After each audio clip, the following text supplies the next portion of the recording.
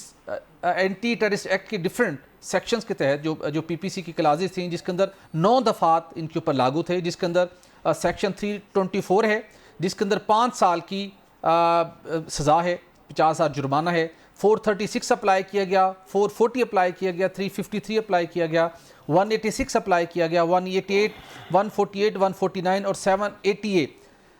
جو ٹیررزم کی کلاز ہے اپلائی کی گئی، جس کے تحت ان سب 11 افراد کو سزا سنائی گئی ہے. کچھ کو تو اب گرفتار کر کے کیا جائے گا، جو موقع سے پکڑے گئے 4 لوگ انہیں گرفتار کر کے اڈیالہ جیل بھیج دیا، اور ان کی کچھ تصاویر بھی ہمارے سامنے آئی ہیں جن کو گرفتار ہوئے ہیں، اور جو باقی ہیں ان کو گرفتار کیا جائے گا. لیکن اس میں فیصلہ لکھنے والے جج نے بڑا اچھی بات کی کہ اگر اسلام آباد کا بھی تھانہ محفوظ نہیں ہے تو پھر آپ پاکستان کے دیگر تھانوں کو کیسے آپ دیکھ سکتے ہیں، کیسے وہ محفوظ ہوں گے. کویسچن یہ ہے کہ جب 9 مئی کے کیس کے اندر سزائیں سنانے کا سلسلہ شروع ہو گیا اور 788 ٹیررزم کی جو سیکشن ہے دہشت گردی کی وہ بھی اپلائی ہو گئی، تو آنے والے دنوں میں جو باقی افراد ہیں جن کے اندر ان کے مرکزی لیڈر بھی شامل ہیں، بانی پی ٹی آئی شامل ہیں، اب ان کے خلاف بھی اگر ٹرائل بڑھنا ہے تو پھر ان بڑی قداور شخصیات کا مستقبل، سیاسی کیریئر اور ان کے بچنے کی راہ پھر بھی آپ کو دکھائی دیتی ہے. بھٹی صاحب جو آپ نے جو جج ہیں انسداد دہشت گردی عدالت کے بعد سپرا صاحب جی، ان کے جو ریمارکس ابھی آپ نے سنائے ہیں، ناظرین نے بھی سنے ہیں کہ اگر اسلام آباد کا تھانہ محفوظ نہیں ہے تو پھر باقی ملک کا کیا حال ہوگا. بالکل صحیح. اب کس ملک کی فوجی تنصیبات محفوظ نہیں ہیں تو پھر اس کا کیا ہوگا.